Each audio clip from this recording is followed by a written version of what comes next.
আমাদের এই সুন্দর কেক বানানোর জন্য আমি দুটি ডিমের সাদা অংশকে খুব ভালোভাবে বিটার মেশিনের সাহায্যে বিট করে নিচ্ছি।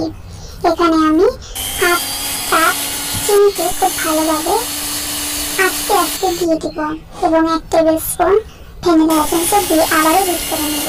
আমি ডিমের হলুদ অংশ পরে দিব, কারণ প্রথমে দিলে ফোম ভালো হয় না।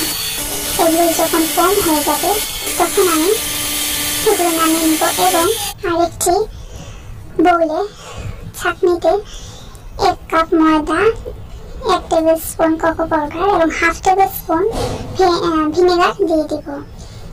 আমি এখানে 1 টেবিল স্পুন গুঁড়া দুধ ইউজ করব এবং লিকুইড দুধ পরে ইউজ করব।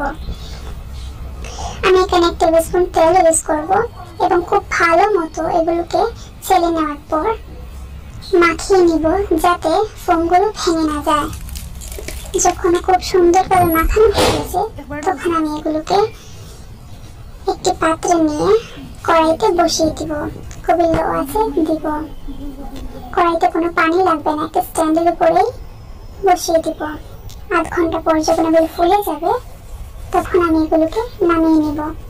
ভেতরটা যখন শক্ত হয়ে যাবে নামানোর পরে দেখবো সুন্দর কেকটি হয়ে গেছে।